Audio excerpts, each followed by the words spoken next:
कल मैं आप लोग को बता रही थी, इस केस का फैक्ट ये है कि इंदौर डेवलपमेंट अथॉरिटी हैज इन्होंने कुछ लैंड एक्वायर करी and there are allegations against two sitting minister of the existing government of Madhya Pradesh.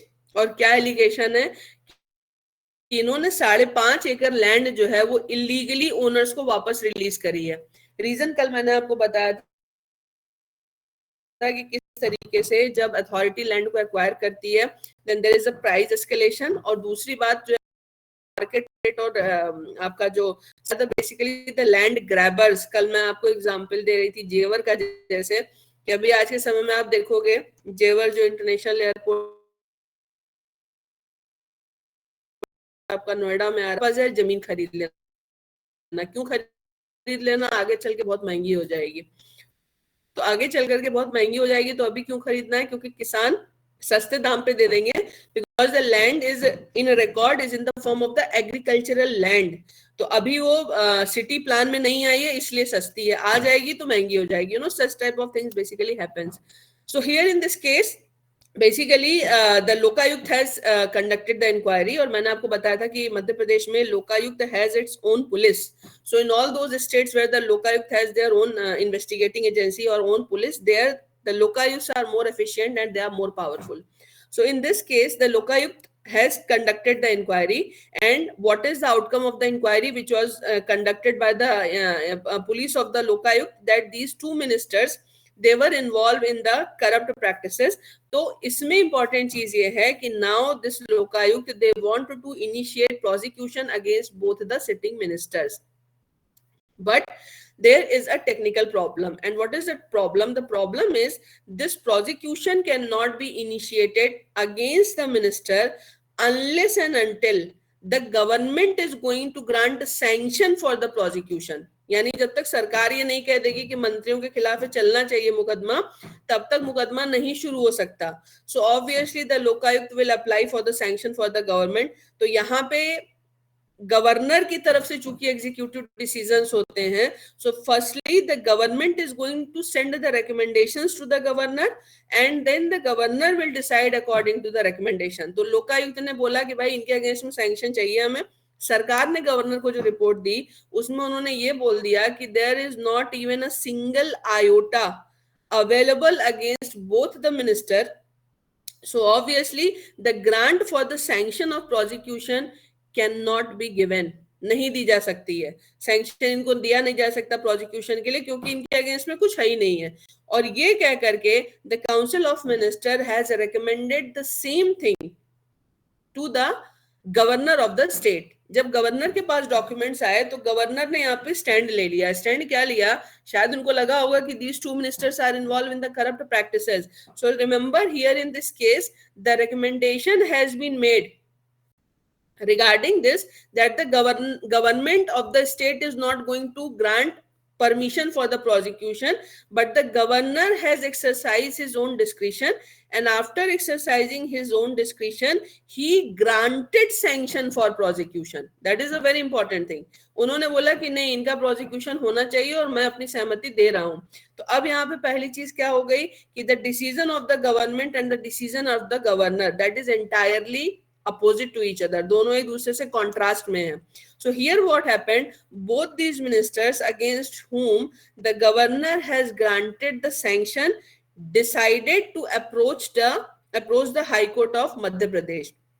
Single bench के पास आए, सिंगल बेंच ने बोल दिया कि हाँ गवर्नर तो एग्जीक्यूटिव पावर को एक्सरसाइज कर रहा है, so basically he can not go against the advice of the council of minister.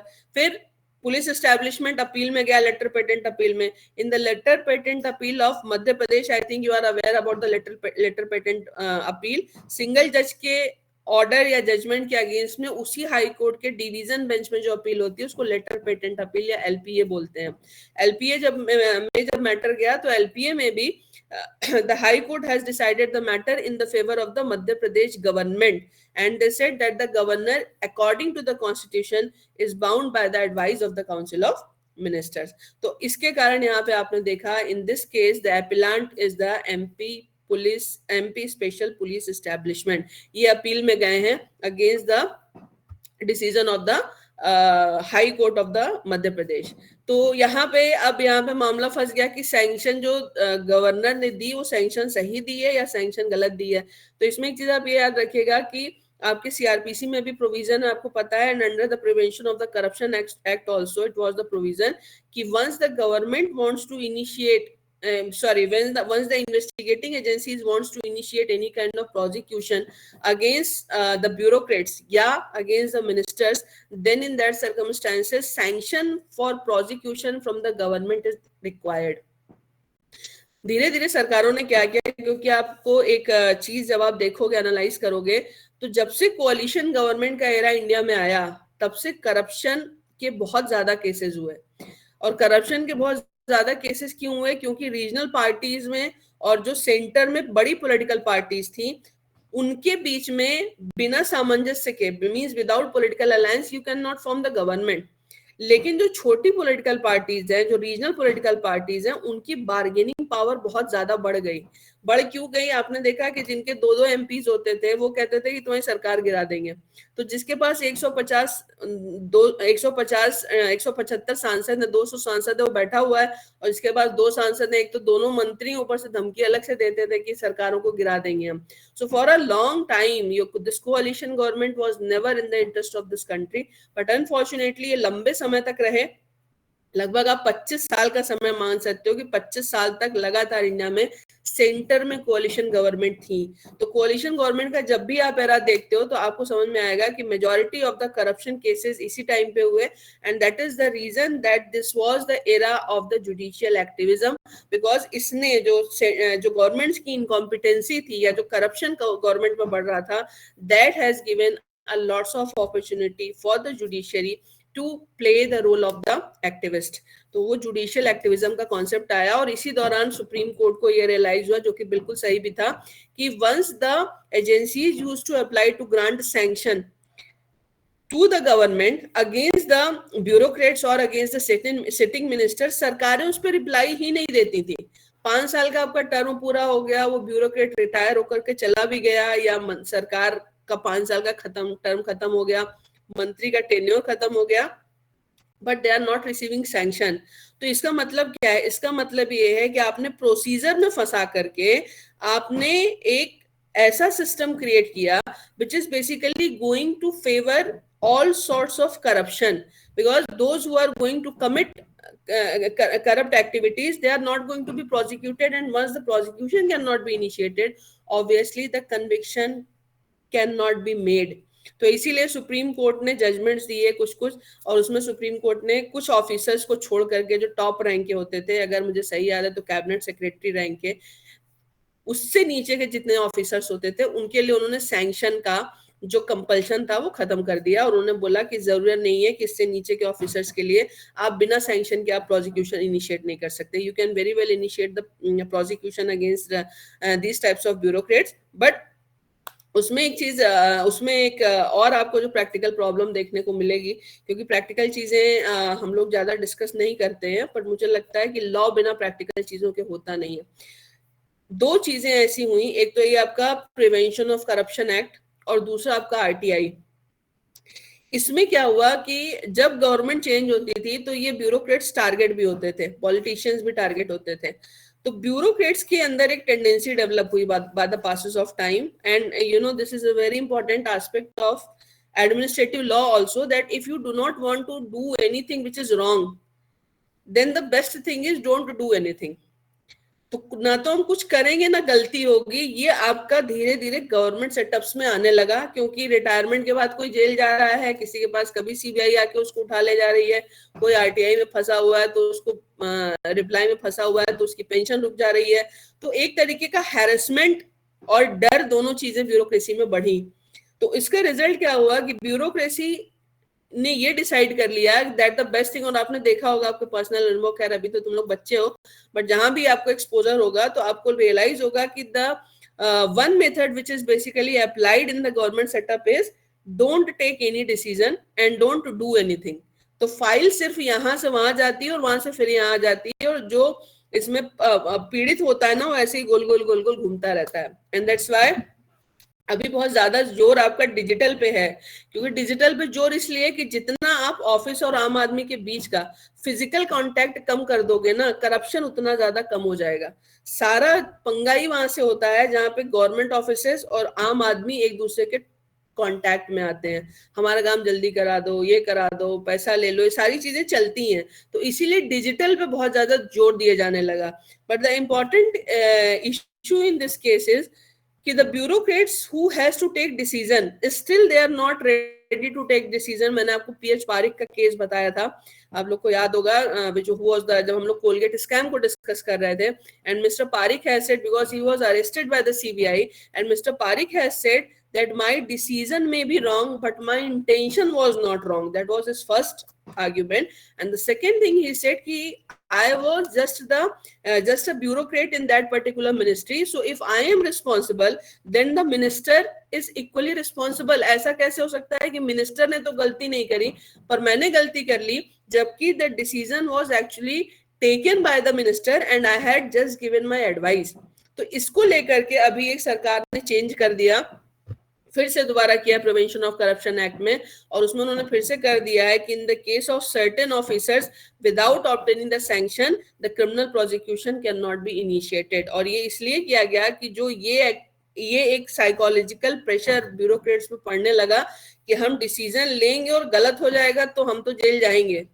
इसके कारण जो गवर्नमेंट गवर्नेंस में एफिशिएंसी कम हुई है उसको ध्यान में रख करके ये अमेंडमेंट फिर से प्रिवेंशन ऑफ करप्शन एक्ट में किया गया। लेकिन यहाँ पे इंपॉर्टेंट चीज आपके लिए जाननी है कि यहाँ पे ये जो आपका एमपी स्पेशल पुलिस एस्टेब्लिशमेंट का केस है, यहाँ पे दो चीजें बिल्कुल साफ हैं। पहली चीज क्या साफ है कि लोकायुक्त पुलिस जो है they have found that both the ministers were guilty. The second important thing is the government is saying that their ministers are not corrupt। और इसमें सिंपल सी बात है, the government never admits, any government they never admit that there is any kind of corruption prevailing within their government। और उसका reason क्या होता है कि अगर उन्होंने ये मान लिया कि कोई मिनिस्टर करप्ट है तो फिर सरकार के ऊपर एलिगेशन आ जाता है कि अच्छा ये तो पूरी की पूरी सरकार ही करप्ट है। तो बचने का सबसे अच्छा तरीका क्या है कि मिनिस्टर ही करप्ट नहीं तो सरकार भी करप्ट नहीं। So in most of the cases government tried their level best to save their ministers against such charges। अभी हम लोगों ने लेटेस्ट महाराष्ट्र का भी एग्जाम्पल देखा, अनिल देशमुख का, जहां पे आपने देखा कि उनके अगेंस्ट में बहुत ही सीरियस चार्जेस जो है मुंबई पुलिस के कमिश्नर ने लगाए। तो शुरुआत में तो थोड़ा उनको डिफेंड करने की कोशिश की गई, लेकिन जब मीडिया में मामला बहुत ज्यादा तूल पकड़ गया, then in that circumstances what happened, you all know that he was removed from the position of the home minister of state of Maharashtra. तो यहाँ पे भी इंपॉर्टेंट चीज ये है कि सरकार अगर अपने मिनिस्टर्स को मान लेती है करप्ट है तो this is something which is going against the interest of the government. तो यहाँ पे सरकार की जो ड्यूटी है और सरकार की जो इमेज है दोनों में एक कन्फ्लिक्ट है। अगर वो ड्यूटी को मानते हैं तो इमेज खराब होती है, और अगर इमेज को बचाने के चक्कर में पड़ते हैं तो फिर करप्ट प्रैक्टिसेस को इंक्रीज कर रहे हैं। So remember in such type of cases the important issue is whether the ministry is working under the theory of biasness which is a very basic concept of the natural law of justice। दो सवाल यहाँ पे बड़े important है, क्या सरकार का decision वाकई में गलत था, नंबर एक। नंबर दो, इसमें सवाल ये है कि suppose the decision of the government was wrong but the government has given some advice to the governor of the state, then in that circumstances whether the governor was bound by the advice of the council of minister or not। So here जब आप इस case को पढ़ते हो, क्योंकि अभी हम लोगों ने शमशेर सिंह के केस में देखा कि the supreme court has very clearly said that whenever the governor is exercising his executive power he should work on the aid and advice of the council of minister, and this is undisputed that here in this case again while granting the sanction for the prosecution governor was exercising his executive power। तो governor ने executive power को सरकार के कहने पे exercise ना करके क्या शमशेर सिंह के केस का वायलेशन किया है। तो यहाँ पे once you read the argument of Soli Sorabjee ने यहाँ पे कुछ बड़े इंपॉर्टेंट पॉइंट्स उठाए हैं, एंड आई थिंक कल यहीं से आप लोगों का प्रॉब्लम शुरू हुआ था, कुछ लोग थे कुछ लोग नहीं थे। मैंने आपको एक चीज बताई थी under article, if you remember, we compared the power of the central, the president and the governor under article 74 and 163, and there I told you very clearly that under article 74 the president has very limited discretion. But once you are going to compare the power of 74 with the power of 163, discretionary power is definitely vested in governor in much more higher quantity in comparison to the discretionary power of the president. और इसका reason भी मैंने आपको बताया था कि हमारा जो स्ट्रक्चर ऑफ द गवर्नमेंट है that is not a pure federal structure. And यहाँ पे इंपॉर्टेंट चीज क्या है, because this is not a pure federal structure. So remember the centre is the guardian of the state. Center is the master of the state in a way, definitely. So यहाँ पे important चीज क्या है कि if the governor or the state government is going to make any wrong, then in that circumstances central government is there to correct it. But what will happen in that particular case when the central government is going to make any wrong? तो उसमें अगर आप president को बहुत ज्यादा power दे देते हो, and we all have discussed this earlier also, then the probability of the parliamentary form of the government to convert into the presidential form of the government is very high.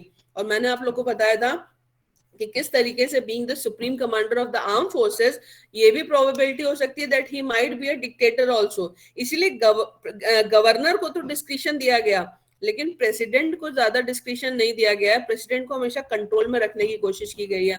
And that's why you have seen that under Article 74 also, it is clearly mentioned that if the president is not agree with the aid and advice of the council of minister, then in that circumstances he can send it back for the reconsideration to the council of minister.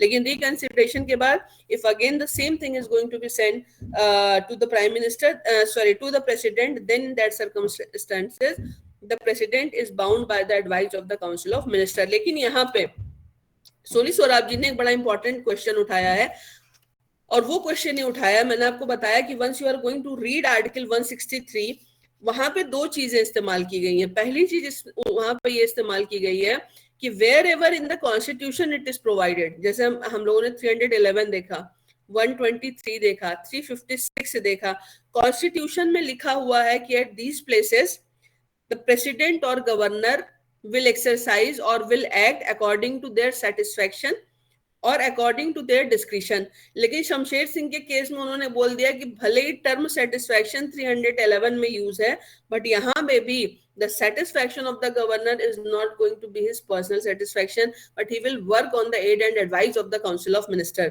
तो इसका मतलब जहां पे satisfaction term use है वहां पे simple size का अगर आप इंटरप्रिटेशन निकालोगे तो वो ये होगा कि wherever the advice of the council of minister is according to the rule of law and according to the spirit of the constitution, then only the governor is bound by the advice of the council of minister. जैसे कि शमशेर सिंह के case में कहा गया कि this is not the responsibility of the governor to create hurdle in each and every decision of the state government being the head of the executive. But what Mr. Sorabji is saying, Sorabji is saying कि besides those provisions where it is expressly mentioned that the governor will exercise his discretion or satisfaction, there may be some other places also where the governor can exercise his discretion. And to prove his argument, he is mentioning Article 163 subclause 2, जो एक कहता है कि governor कहाँ अपने description को exercise करेगा, ये गवर्नर ही डिसाइड करेगा और इसको कोई भी कोर्ट इंक्वायर नहीं कर सकती है. So Mr. Sorab ji is saying that obviously the discretionary power of the governor is much higher than we are expecting, and he can exercise his discretion at those places also where the term satisfaction or discretion is not expressly mentioned.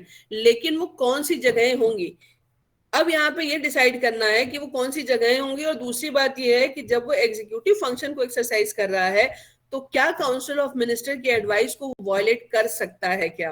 तो यहाँ पे आप देखोगे जो हम लोगों ने अभी शमशेर सिंह का केस देखा, यहाँ पे एक कन्फ्लिक्ट दिखाई दे रहा है. कन्फ्लिक्ट क्या दिखाई दे रहा है, that the council of ministers are trying to protect their two ministers, because directly their image is going to be maligned if they are going to grant sanction for the prosecution to those two ministers. तो यहाँ पे conflict of अगर interest है, then whether the probability of being biased is possible or not. And you all are aware that जब आप natural law of justice को पढ़ते हो, then rule against bias is a very fundamental part of the natural law of justice. Rule against bias. तो rule against बायस में क्या होता है? रूल अगेंस्ट बायस का में मतलब ये होता है कि आप ऑलरेडी किसी के फेवर में हो तो आप निष्पक्ष निर्णय नहीं ले सकते. Basically your decision is going to influenced by some extraneous factors. Those factors may be relevant factors and those factors may be irrelevant factors also. लेकिन जहां पे डॉक्ट्रिन ऑफ बायसनेस को आप लगाओगे तो वहां पे या रूल अगेंस्ट बायसनेस को लगाओगे, वहां पे एक चीज आप याद रखिएगा, wherever there is a probability of being biased and the probability is reasonable, then in all those circumstances there is a violation of article 14 of the Indian Constitution. 14 का violation होगा. रूल अगेंस्ट बायसनेस जैसे ही लगेगी 14 के साथ साथ 21 का भी violation होता है. तो basically the rule against biasness is in the violation of the most fundamental principles of the constitution of India, that is article 14 and that is article 21. तो यहाँ पे रूल अगेंस्ट बायस क्या लगेगा क्या? सुप्रीम कोर्ट ने इसको प्रूव करने के लिए यहाँ पे कुछ जजमेंट्स डिस्कस किए हैं and I am also just going to discuss mention दो judgments quickly. And one of the very important case is which has been mentioned in your case material is the case of R.S. Nayak versus A.R. Antule. इस case को ध्यान से सुनिएगा. R.S. Nayak versus A.R. Antule. R.S. Nayak जो है वो महाराष्ट्र में MLA हैं and Mr. A.R. Antule is the Chief Minister of Maharashtra. Mr. R.S. Nayak has registered a case against the Chief Minister under the Prevention of Corruption Act. एक case file किया prevention of corruption act में against the sitting chief minister. अब यहाँ पे सवाल ये है कि the prosecution can not be initiated against the chief minister unless and until the governor is going to grant for sanction for prosecution. तो अब यहाँ पे क्या है कि गवर्नर सैंक्शन कैसे ग्रांट करेगा? The governor will work on the aid and advice of the council of minister. अब एड एंड एडवाइस में काउंसिल ऑफ मिनिस्टर में आप ये सोचो कि आपने अभी तक देखा है that the chief minister shall be appointed by the governor and rest of the minister shall be appointed by the governor on the advice of the council of minister. तो जो मिनिस्टर होते हैं वो ऑलरेडी चीफ मिनिस्टर के picked up लोग होते हैं, तो वो चीफ मिनिस्टर के खास भी होते हैं और चीफ मिनिस्टर को उन पर ट्रस्ट भी होता है, चीफ मिनिस्टर को उन पर ट्रस्ट भी होता है. तो क्या वो चीफ मिनिस्टर के अगेंस्ट में प्रोसिक्यूशन का सैंक्शन देंगे? This issue was raised in this case. तो यहाँ पे खैर मिस्टर अंतुले ने तो by the time he has put his resignation, but here the supreme court has mentioned a very important point and the supreme court has said that in such type of cases the governor can exercise his discretion. इसमें दो चीजें इन्होंने बोली हैं. पहली चीज इन्होंने बोला कि once the sanction for prosecution is required against the chief minister, तो चीफ मिनिस्टर के अगेंस्ट में रिक्वायर्ड है, then the probabilities are obviously very high that the council of minister is not going to grant this sanction. तो जब matter supreme governor के पास भेजा गया तो गवर्नर क्या करेगा? गवर्नर ये देखेगा कि भाई सैंक्शन ग्रांट होनी चाहिए कि नहीं होनी चाहिए. इसका मतलब actually the chief minister is involve in the corrupt practices और नॉट. अब अगर आप यहाँ पे ये कह रहे हो कि for everything the governor is bound by the advice of the council of minister and the council of ministers are not going to grant the sanction, it means indirectly you are going to give a license to being more and more corrupt to the chief minister. तो यहाँ पे supreme court ने क्या बोला कि in all those cases where the sanction is required against the chief minister, the governor can exercise his discretion. But इसमें इन्होंने एक प्रोविजन लगा दिया कि अगर चीफ मिनिस्टर के अगेंस्ट में सैंक्शन चाहिए तो गवर्नर अपने डिस्क्रिप्शन को यूज करेगा, लेकिन अगर मिनिस्टर्स के अगेंस्ट में सैंक्शन चाहिए then he should work on the advice of the council of minister. So in a way you can say that the this judgment has bifurcated ministry into two parts. The first one is the chief minister and the another one is the rest of the ministers. लेकिन एक चीज ये आगे बढ़े इस अंतुले के case में, और आगे क्या बढ़े, इन्होंने ये बोल दिया कि where the probabilities of being bias is quite likely, and quite apparent, and it is very much clear that the ministers are not going to grant sanction for the prosecution of the chief minister, then in those circumstances the governor can exercise his discretion. तो ultimately आप मेरी एक बात हमेशा याद रखना, that the governor takes oath to preserve, protect and defend the constitution of India. और जब आप कॉन्स्टिट्यूशन को देखते हो तो कॉन्स्टिट्यूशन में एक चीज आप याद रखिएगा, the purpose of the entire constitution is to establish good governance, and corruption is absolutely anti to good governance. So if you are going to promote corruption, the good governance cannot be implemented. The spirit of the constitution cannot be implemented, and because the governor takes oath to defend the constitution and protect the constitution of India, so in all those circumstances सरकार में और constitution में governor constitution को protect करेगा, सरकार को नहीं. तो जहां पे ये लग रहा है कि प्रोविजन का इस्तेमाल करके चीफ मिनिस्टर जो है करप्ट हो सकता है, वहां पे सुप्रीम कोर्ट ने साफ साफ बोल दिया कि in all those cases what you will do, you are not bound by the advice of the council of minister and you can exercise your own discretion. अब यहाँ पे सवाल दूसरा इंपॉर्टेंट ये आता है कि राइट ये जो आपका रूल अगेंस्ट बायसनेस है, whether that is going to be applicable in this case where the council of minister, क्योंकि यहाँ तक अगर आप देखो तो अंतुले के जजमेंट को फॉलो किया जा रहा है. Those persons against whom the allegation of corruption has been put, they are the ministers and not the chief minister. तो अंदुल्ला के केस में बोला गया कि मिनिस्टर्स के केस में काउंसिल ऑफ मिनिस्टर की रिकमेंडेशन, तो काउंसिल ऑफ मिनिस्टर ने तो they have already recommended that here in this case both the ministers are not involved in any kind of corrupt practices. तो यहाँ पे क्या रूल अगेंस्ट बायस लगेगा क्या, और अगर रूल अगेंस्ट बायस लगता है then in that circumstances what should be the role of the judiciary? For that purpose here the Supreme Court has mentioned certain judgments and we are going to discuss that. The first judgment which is very much important is the case of Kirti Deshmankar, Dr. Kirti Deshmankar versus Union of India 1991 का judgement है. अब आप देखना, जैसे आप लोग भी देखते हो ना कि आप लोगों ने सुना होगा या देखा होगा कि अच्छा वो इंटरव्यू में तुम वहां इंटरव्यू देने जा रहे हो, वहां पे कौन बैठा हो, अच्छा वो बैठे हैं तो तुम्हारा हो ही जाएगा. क्यों हो जाएगा आपको नहीं पता, लेकिन आपके दिमाग में ये है कि वहां पे कुछ बायसनेस है जो लोग अंदर बैठे हुए हैं, या फिर आपको ही कहीं अपीयर होने लगता है, पहले होते हो तो आप पहले पूछते हो कौन कौन है. जैसे आप कुछ नाम सुनोगे आप पहले कहते मेरा तो काम ही नहीं होगा वहां पे. क्यों लगा आपको? क्योंकि आपको पहले से अप्रीहेंशन है कि वहां जो लोग बैठे हुए हैं वो बायस्ड हैं आपके अगेंस्ट में. लेकिन कई बार क्या होता है, आप इस रीजन को एक्सप्लेन कर पाते हो, कई बार ये आपका सिक्स सेंस होता है या एक गट फीलिंग होती है कि नहीं वो है ना तो हमारा काम नहीं करेंगे. तो ये गट फीलिंग पे लॉ काम नहीं करता. लॉ क्या कहता है कि अगर आपको लग रहा है कि बायस है तो उसका कोई सॉलिड रीजन होना चाहिए कि आपको ऐसा क्यों लग रहा है. तो यहाँ पे इसको लेकर के there are different judgments of the supreme court. जैसे ये कीर्ति देशमांकर का जो केस है ये बड़ा इंपॉर्टेंट है. इसमें इस केस के फैक्ट क्या है कि the mother in law is the part of the selection board, यानी वो सिलेक्शन बोर्ड में बैठी हुई है, and the daughter in law is appearing as a candidate before the same board. तो यहाँ डॉटर इन लॉ अपीयर हो रही है, वहां पे मदर इन लॉ बैठी हुई है, तो रिजल्ट तो आपको पहले ही पता है कि she is going to be in. अब she is going to be in में there are two probabilities, whether she is competent and she has admitted or she is through, or whether she is incompetent but she is through. But in both the circumstances she is through. तो यहाँ पे important चीज क्या है कि Supreme Court has applied the doctrine of biasness and the Supreme Court has said इसमें भी और बहुत सारे केसेस में the probability of being biased cannot be denied.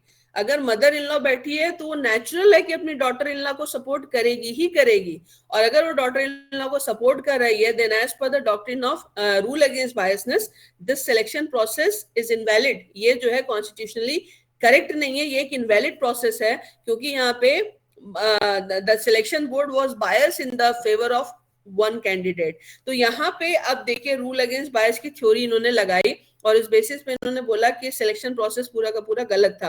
इसलिए आप लोग कई बार देखते हो कि जब कोई सिलेक्शन बोर्ड बैठता है तो कोई कैंडिडेट, लेकिन इसमें प्री कंडीशन ये होती है कि you should raise your objection in the beginning और within the reasonable time period. ये नहीं कि नहीं जब मेरा नहीं होगा तब हम करेंगे कि ये बोर्ड बायस था.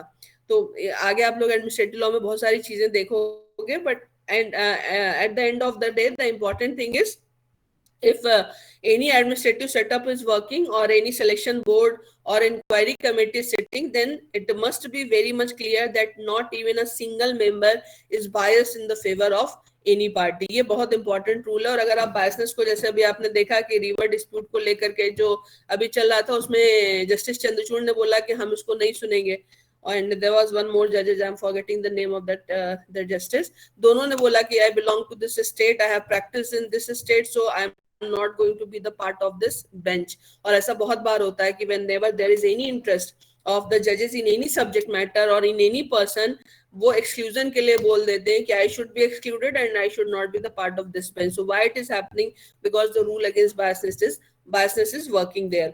दूसरा एक बड़ा important case आपके case material में दिया हुआ है, and the name of the case is A.K. Krapak versus Union of India 1969 to SCC 262. This is a very famous case, and again you will find the same case in your administrative law case material.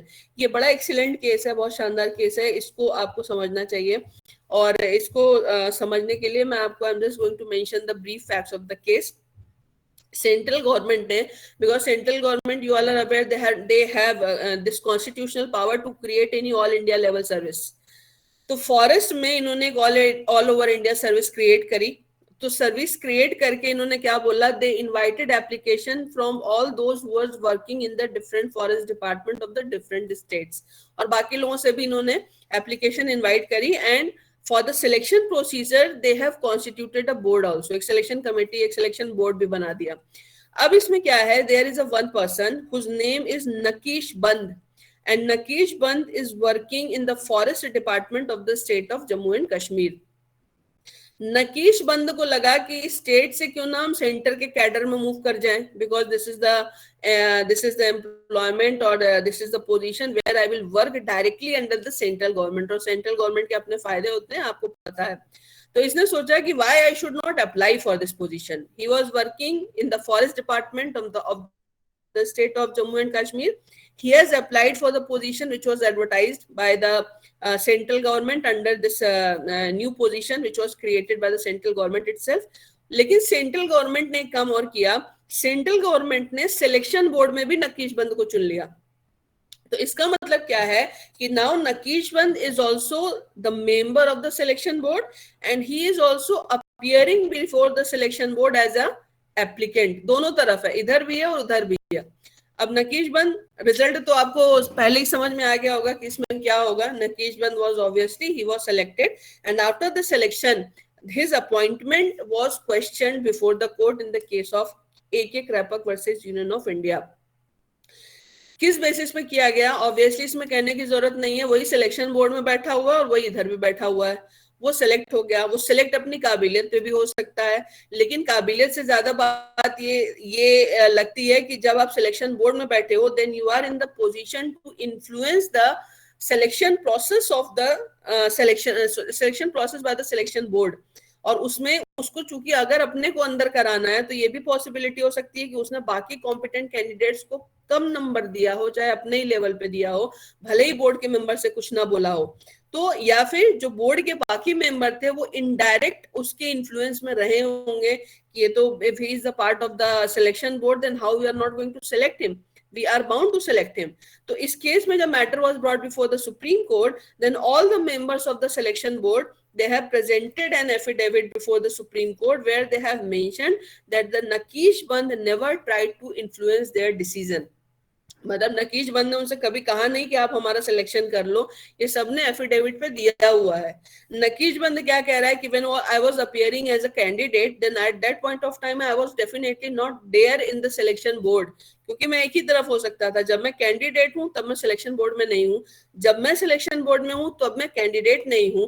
And I never tried to influence the decision of any of the member of the selection board. So basically the selection which has the selection procedure through which I am in that should be held as a valid selection procedure. लेकिन यहाँ पे supreme court ने बोला कि this is a clear cut case of reasonable biasness, क्योंकि अगर आप नहीं भी बोल रहे हैं तो ऑटोमेटिकली ये क्लियर है that you are in the position to influence the decision of the selection board. So the probability of being biased is very very high.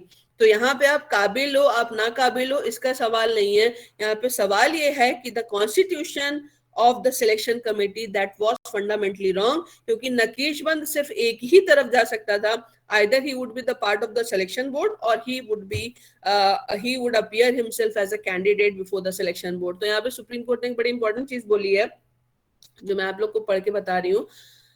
The real question is not whether he was biased. It is difficult to prove the reasonable ground for believing that he was likely to have been biased. We agree there. We agree with the learned Attorney General that a mere suspicion of bias is not sufficient. There must be a reasonable likelihood of being biased. In deciding the question of bias, we have to take into consideration human probabilities and ordinary course of human circumstances में कैसे behave करता. तो एक जो normal आदमी होता है जिसे कि आम आदमी बोलते हैं, सुप्रीम कोर्ट का कहना है कि प्रोबेबिलिटी एक आम आदमी की इन सर्कमस्टेंसेस में इन्फ्लुएंस होने की बहुत ज्यादा होती है, इसलिए उन्होंने यहाँ पे रूल अगेंस्ट बायस का कॉन्सेप्ट अप्लाई किया और इस बेसिस पे इन्होंने एक तरीके से ये जो पूरा का पूरा सिलेक्शन प्रोसीजर था इसको इनवैलिड डिक्लेयर किया. तो यहाँ पे एक और चीज आप याद रखिएगा, जब आप एडमिनिस्ट्रेटिव लॉ पढ़ते हो तो administrative law is actually the part of the constitutional law.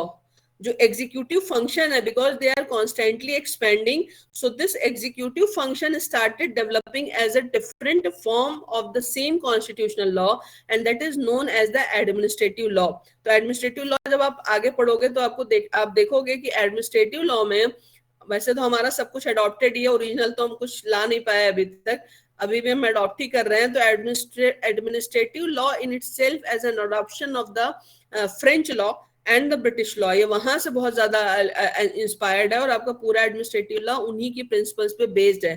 तो उनके प्रिंसिपल में एक बड़ा इंपॉर्टेंट चीज है रूल अगेंस्ट बायस, जिसको कि अब हम यहाँ लगाते हैं. That's a very fundamental aspect of the rule against bias, because it is very difficult for them to believe that even a person can be absolutely neutral, even in those cases when there is a direct interest of the person who is in the decision making authority is going to be affected. लेकिन जब आप India को देखते हो तो India में आपको ऐसे 50 केस मिलेंगे जहां पे लोगों ने अपने अगेंस्ट में जाकर के डिसीजन लिया है. And I think you should know all these people, because that indicates that how great was the level of their integrity. So they have touched the peak of the integrity in their personal life and in their profession also. I would like to take 3 names, and all these 3 names are very much important. Most of you have heard these names, पर शायद आपको पता ना हो. The first one is, मैंने आपको पहले बताया था, गांधारी का एग्जाम्पल है.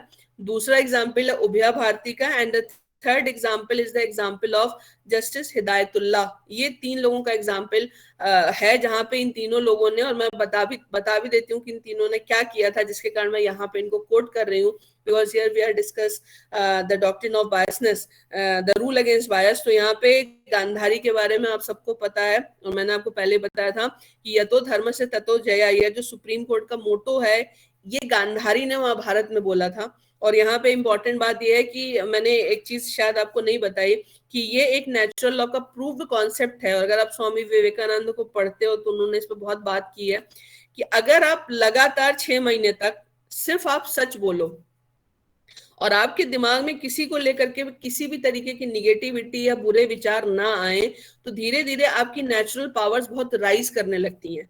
और नेचुरल पावर जब आप राइज करेगी तो आप जो बोलोगे वो सच होता है. तो ये मैं यहाँ पे इसलिए बता रही हूँ क्योंकि हमारे यहाँ पे पुराना इतिहास रहा है कि इन्होंने शाप दे दिया, वो बोल दिया, वो सच हो गया. तो एक्चुअल में वो कैसे सच होता था उसके पीछे पूरी की पूरी एक साइंस चलती है. अब अनफॉर्चुनेटली हमें इतना टाइम नहीं मिलता कि हम इन चीजों को डिस्कस करें. पर जैसे गांधारी का जो कैरेक्टर है, गांधारी जैसे जो महिलाएं थी जिनका कि व्यक्तित्व इतना महान था, वो जो बोलती वो सच होता. तो महाभारत के युद्ध में आपने देखा कि बार बार दुर्योधन जाता है और उनसे प्रणाम करके उनसे कहता है आप मुझे जीतने का तो आशीर्वाद दो. But in the entire Mahabharata Gandhari, जिसका कि बेटा दुर्योधन है, Gandhari have never given him blessing of the victory. वो जब गया तो गांधारी ने उससे एक ही चीज बोली, या तो धर्म से ततो जया, जहां पे धर्म है जीत उसी की होगी.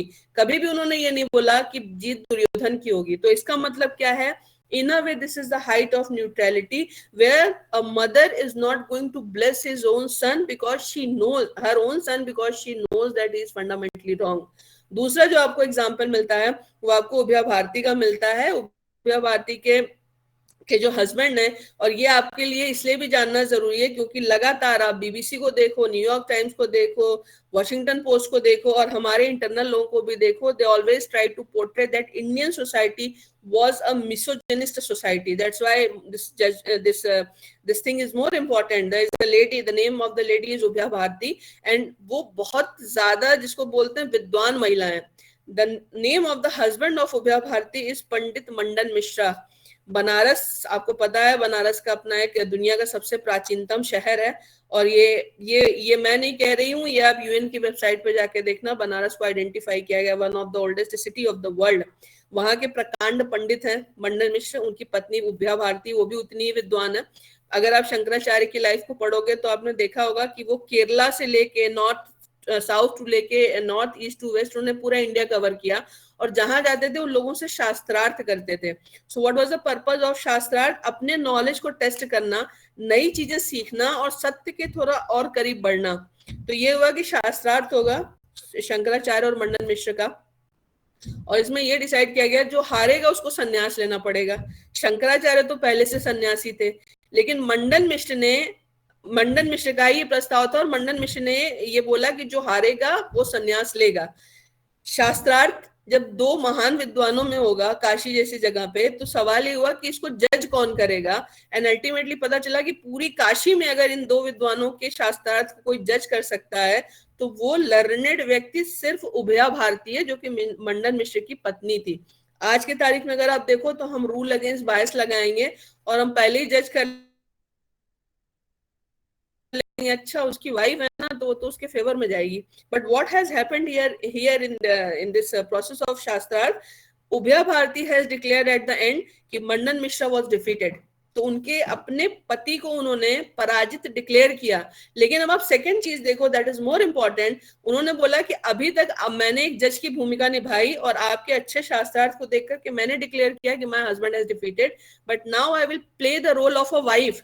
And then she challenge Shankaracharya कि अब आप मुझे पराजित करके दिखाओ, और उसमें शंकराचार्य को वो हरा देती हैं। That is also part of this story. But why I am telling you this story, because यहाँ पे अगर आप देखो तो इंटीग्रिटी लोगों की इतनी हाई है कि आप इमेजिन ही नहीं कर सकते कि ये बायस भी हो सकते हैं। शंकराचार्य के दिमाग में शायद एक मिनट के लिए आया भी नहीं होगा कि उभया भारती तो अपने हस्बैंड को ही जिताएंगी। That is the second example. And the third example is the example of justice Hidayatullah. आजकल ये जो आपका रूल अगेंस्ट बायस है ये ज्यादा चिल्लाया जाता है, और उसका रीजन ये होता है कि लोगों की इंटीग्रिटी ओवरऑल कम हुई है। हर व्यक्ति समाज से निकल के आता है, अगर समाज की ओवरऑल इंटीग्रिटी डाउन होती है तो फिर हर व्यक्ति की डाउन होती है।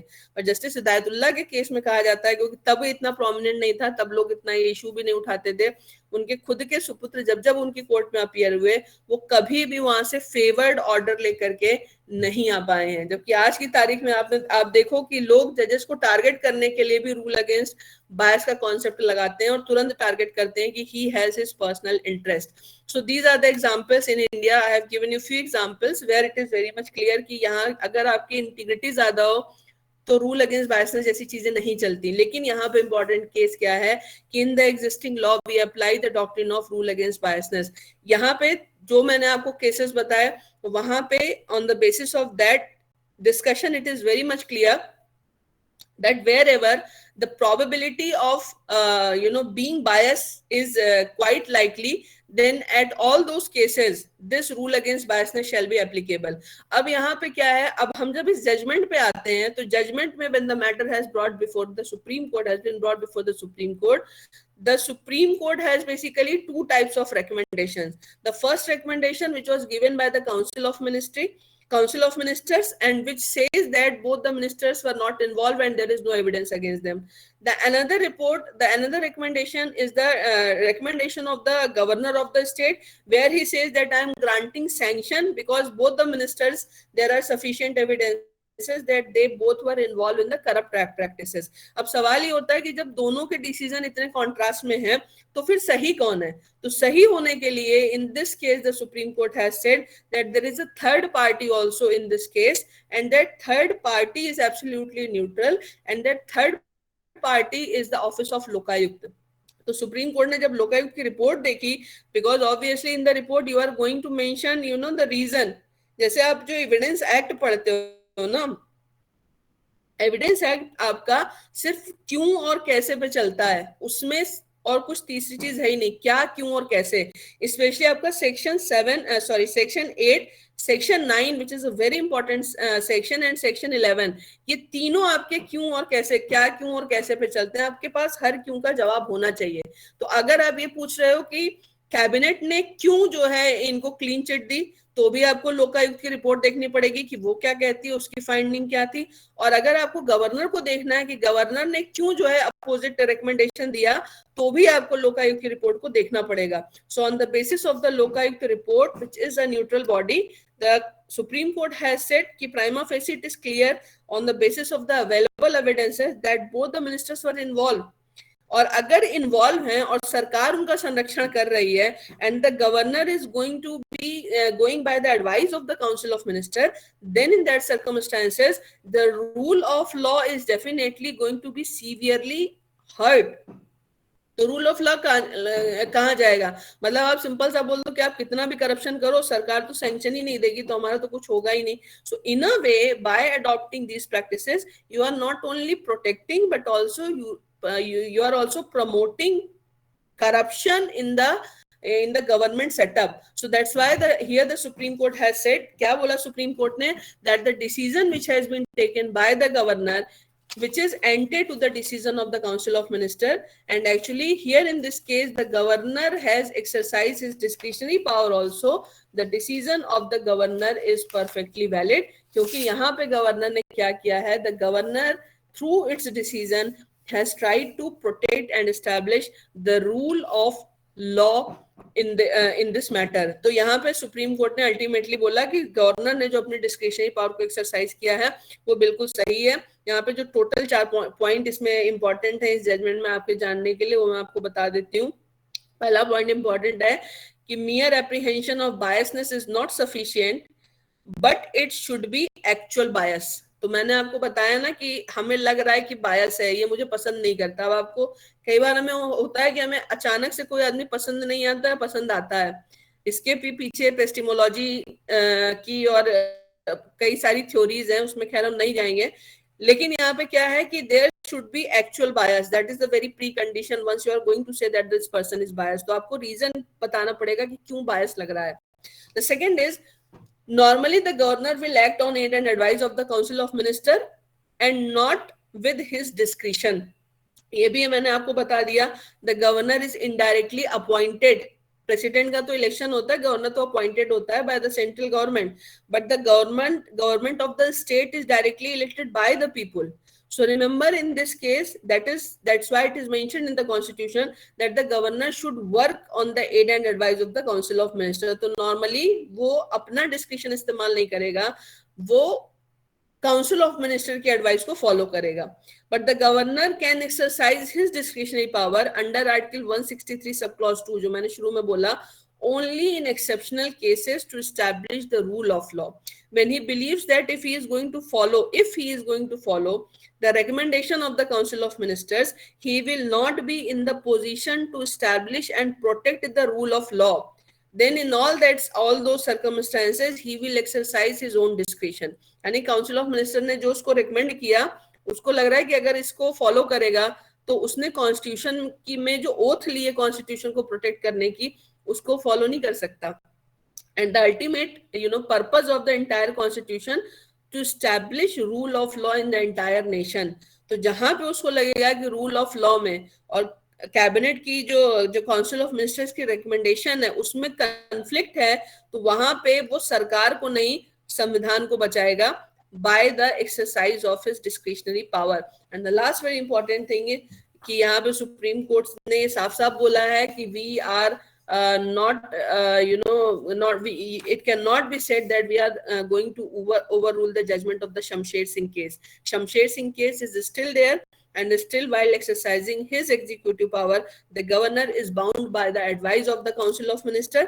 But in all those cases when there is any conflict between the rule of law and the advice which is given by the council of minister, the advice should not be followed, and the governor should accept the advice of the Council of Ministers can be ignored, and the governor should exercise his discretionary power to prevent and protect the Constitution of India. So that is all about the MP Special Police Establishment versus the state of Madhya Pradesh case. If you want to ask any question, you may ask. कोई सवाल है आपका?